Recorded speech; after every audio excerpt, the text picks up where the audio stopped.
এবার পুজোয় অসুর বৃষ্টি। আজও আগামী কয়েকদিনে বাংলার একাধিক প্রান্তেই রয়েছে দুর্যোগপূর্ণ আবহাওয়ার সতর্কতা। বৃষ্টি চলবে সর্বত্রই। আজ দিনে বাংলায় গড়ে সর্বোচ্চ তাপমাত্রা থাকবে 31 ডিগ্রি সেলসিয়াসের আশেপাশে এবং সর্বনিম্ন তাপমাত্রা ছিল আজ 27 ডিগ্রি সেলসিয়াসে। বাতাসে আপেক্ষিক আর্দ্রতার সর্বাধিক পরিমাণ থাকবে 90%, সর্বনিম্ন পরিমাণ থাকবে 70%-এর আশেপাশে। আবহাওয়া দপ্তর জানিয়েছে, বঙ্গোপসাগরে তৈরি হওয়া নিম্নচাপ শক্তি বাড়িয়ে আজই গভীর নিম্নচাপে পরিণত হবে। এর প্রভাবে দক্ষিণবঙ্গের জেলাগুলিতে হালকা থেকে মাঝারি বৃষ্টি চলবে। পূর্ব মেদিনীপুর এবং দক্ষিণ 24 পরগনা জেলায় ভারী বৃষ্টিপাতের সম্ভাবনাও রয়েছে। আর ইতিমধ্যে মৎস্যজীবীদের উদ্দেশ্যে সমুদ্রে যাওয়ার ওপর নিষেধাজ্ঞাও জারি করা হয়েছে। দক্ষিণবঙ্গের অন্যান্য জেলাগুলির পাশাপাশি কলকাতাতেও রয়েছে আজ হালকা থেকে মাঝারি বৃষ্টির পূর্বাভাস। অন্যদিকে উত্তরবঙ্গের জলপাইগুড়ি, কোচবিহার এবং আলিপুরদুয়ার জেলার কিছু অংশে ভারী বৃষ্টিপাতের সম্ভাবনা। আর উত্তরের বাদবাকি সর্বত্রই বিক্ষিপ্তভাবে এই বৃষ্টির পূর্বাভাস রয়েছে। কিন্তু এই মুহূর্তেই উত্তরবঙ্গের জন্য আর কোনো দুর্যোগপূর্ণ আবহাওয়ার সতর্কতা থাকছে না। বিক্ষিপ্তভাবে বৃষ্টির এই সম্ভাবনা থাকবে আগামী বুধবার পর্যন্ত। দুর্গাপুজোর মুখে বঙ্গোপসাগরে তৈরি হচ্ছে নতুন নিম্নচাপ। আর এই নিম্নচাপের প্রভাবেই পুজোর প্রত্যেকটা দিনেই বৃষ্টিপাতের পূর্বাভাস দিয়েছে আবহাওয়া দপ্তর। আজ থেকেই বৃষ্টির পরিমাণ বৃদ্ধি পাবে। ভারী বৃষ্টি চলবে উপকূল সংলগ্ন 4 জেলায়। বজ্রবিদ্যুৎ সহ বৃষ্টি এবং সঙ্গে মেঘলা আকাশ দেখা যাবে। দিনভর দফায় দফায় বৃষ্টি হতে পারে। বিক্ষিপ্তভাবে বৃষ্টি চলবে পুজোর বাকি দিনগুলিতেও। নবমী এবং দশমীতে দুর্যোগের সম্ভাবনা রয়েছে। ওই 2 দিনে ভারী থেকে অতি প্রবল বৃষ্টির সম্ভাবনা রয়েছে কলকাতা সহ গোটা দক্ষিণ বাংলায়। বিশেষজ্ঞরা জানিয়েছেন, মধ্য বঙ্গোপসাগরের ওপরে যে নিম্নচাপ তৈরি হয়েছে তা আজই গভীর নিম্নচাপে পরিণত হওয়ার সম্ভাবনা। উত্তর পশ্চিম বঙ্গোপসাগরে গভীর এই নিম্নচাপ পরিণত হবে। এই নিম্নচাপটি পরবর্তীতে উড়িষ্যা এবং অন্ধ্রপ্রদেশের দিকে সরলেও বৃষ্টি বাড়বে বাংলাতেও। আগামীকাল থেকেই দক্ষিণবঙ্গের 4 জেলায় ভারী বৃষ্টির সম্ভাবনায় হলুদ সতর্কতাও জারি থাকবে। এছাড়াও ভারী বর্ষণ চলবে দক্ষিণ 24 পরগনা, পূর্ব ও পশ্চিম মেদিনীপুর এবং ঝাড়গ্রামে। কলকাতা সহ গোটা বাংলাতেই বিক্ষিপ্তভাবে এই বর্ষণ জারি থাকবে। সঙ্গে থাকবে দমকা ঝড়ো বাতাস। উপকূলবর্তী এলাকাগুলিতে ঘন্টায় সর্বোচ্চ 65 কিলোমিটার পর্যন্ত গতিতে দমকা ঝড়ো বাতাস বইতে পারে। আগামী 5 থেকে 7 দিনে বিক্ষিপ্তভাবে বজ্রবিদ্যুৎ সহ বৃষ্টির সম্ভাবনা রয়েছে গোটা দক্ষিণ বাংলায়। আজ শনিবার ভারী বৃষ্টির সম্ভাবনা রয়েছে উপকূলের জেলাগুলিতে। দক্ষিণ 24 পরগনা, পূর্ব ও পশ্চিম মেদিনীপুর এবং ঝাড়গ্রামে এই বৃষ্টি চলবে। এছাড়াও ভারী বর্ষণ চলবে বাঁকুড়া জেলায়।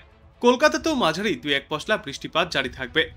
এবাদে দক্ষিণের সর্বত্রই বিক্ষিপ্তভাবে হালকা থেকে মাঝারি বর্ষণ এবং সঙ্গে 30 থেকে 40 কিলোমিটার গতিতে ঝড়ো বাতাস বইবে।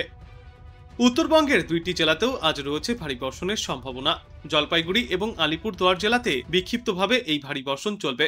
বাকি সর্বত্রই বজ্রবিদ্যুৎ সহ বিক্ষিপ্ত বৃষ্টির পূর্বাভাস। পার্বত্য এলাকার জেলাগুলিতে বজ্রবিদ্যুৎ সহ বৃষ্টি চলবে রবিবার পর্যন্ত। মালদা এবং 2 দিনাজপুরে সোমবার বজ্রবিদ্যুৎ সহ বৃষ্টির সম্ভাবনা কিছুটা বেশি। তবে আজ কলকাতা সহ বাংলার বিস্তীর্ণ এলাকায় গড়ে সর্বোচ্চ তাপমাত্রা থাকবে 32 ডিগ্রি সেলসিয়াসের আশেপাশে এবং সর্বনিম্ন তাপমাত্রা থাকবে 26 ডিগ্রি সেলসিয়াসে। বর্তমানে নিম্নচাপ এবং ঘূর্ণাবর্তের জোড়া ফলার প্রভাবে আজ থেকে আগামী দশমী পর্যন্ত বৃষ্টিপাত জারি থাকবে। বঙ্গোপসাগরে তৈরি হচ্ছে নিম্নচাপ অঞ্চল। এই নিম্নচাপের প্রভাবেই আজ থেকে ঝড় বৃষ্টিপাত শুরু হবে বাংলার একাধিক প্রান্তেই। ভারী বর্ষণের সম্ভাবনাও রয়েছে আজ এবং আগামী কয়েকদিনে। আজ মূলত ভারী বর্ষণের সম্ভাবনা রয়েছে দক্ষিণ 24 পরগনা, পূর্ব মেদিনীপুর, পশ্চিম মেদিনীপুর, ঝাড়গ্রাম এবং বাঁকুড়ায়। মাঝারি বৃষ্টিপাতের সম্ভাবনাও রয়েছে কলকাতায়। দক্ষিণবঙ্গে পুজোর মধ্যে দুর্যোগপূর্ণ আবহাওয়া থাকলেও উত্তরবঙ্গের জন্য রয়েছে স্বস্তির খবর। আপাতত ওখানে কোথাও কোনো ভারী বর্ষণের পূর্বাভাস নেই। তবে বিক্ষিপ্তভাবে বর্ষণ জারি থাকবে আগামী বুধবার পর্যন্ত। এদিকে দক্ষিণে মৎস্যজীবীদের উদ্দেশ্যে দশমী পর্যন্ত সমুদ্রে যাওয়ার ওপর নিষেধাজ্ঞা জারি করা হয়েছে। সমুদ্র উত্তাল থাকবে। প্রতি ঘন্টায় সর্বোচ্চ 50 থেকে 60 কিলোমিটার গতিতে ঝড়ো হাওয়াও বইতে পারে।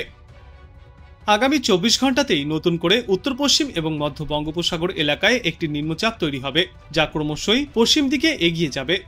পশ্চিম মধ্য ও উত্তর পশ্চিম বঙ্গোপসাগরে এই নিম্নচাপ গভীর নিম্নচাপে পরিণত হবে পঞ্চমীর দিনে। চতুর্থীর দিন নিম্নচাপের প্রভাবে বাংলার উপকূল সংলগ্ন জেলাগুলিতে মাঝারি বৃষ্টির পূর্বাভাসও রয়েছে। আর আগামী রবিবার পর্যন্ত মৎস্যজীবীদের উদ্দেশ্যেও সমুদ্রে যাওয়ার ওপর নিষেধাজ্ঞা জারি করা হয়েছে। বিশেষজ্ঞরা জানিয়েছেন, আজ এবং আগামীকাল বজ্রবিদ্যুৎ সহ বৃষ্টির সতর্কতা রয়েছে দক্ষিণবঙ্গের প্রায় প্রত্যেকটি জেলাতেই। শনিবার ভারী বৃষ্টির সতর্কতা থাকবে বাঁকুড়া, পূর্ব মেদিনীপুর, পশ্চিম মেদিনীপুর, হাওড়া এবং দক্ষিণ 24 পরগনায়। এই সময়ে কলকাতা সহ বাদবাকি জেলাগুলির সর্বত্রই বজ্রবিদ্যুৎ সহ বৃষ্টির পূর্বাভাস জারি করেছে আবহাওয়া দপ্তর। দক্ষিণবঙ্গের আকাশে এখনো মেঘের কালো ছাপ, কোথাও মেঘলা আকাশ তো কোথাও আবার বৃষ্টি হচ্ছে। আবহাওয়া দপ্তর সূত্রের খবর, আজ দক্ষিণবঙ্গের সর্বত্রই কম বেশি বৃষ্টির সম্ভাবনা রয়েছে। তবে স্বস্তির বিষয় হলো কোথাও ভারী বৃষ্টির সম্ভাবনা নেই এদিন। হালকা থেকে মাঝারি ভাবেই এই বর্ষণ চলবে। নতুন করে তৈরি হতে চলেছে নিম্নচাপ, ফলত আজ বেশি বৃষ্টি না হলেও আগামীকাল থেকেই ফের বৃষ্টি বাড়বে গোটা দক্ষিণ বাংলায়। আপাতত ষষ্ঠী পর্যন্ত কলকাতা সহ দক্ষিণবঙ্গের একাধিক জেলাতেই বজ্র বিদ্যুৎ সহ বৃষ্টির পূর্বাভাস রয়েছে। আজ হালকা থেকে মাঝারি বৃষ্টি চললেও তারপর 28 তারিখ পর্যন্ত ফের ভারী বৃষ্টির পূর্বাভাসও রয়েছে বাংলার কয়েকটি প্রান্তে।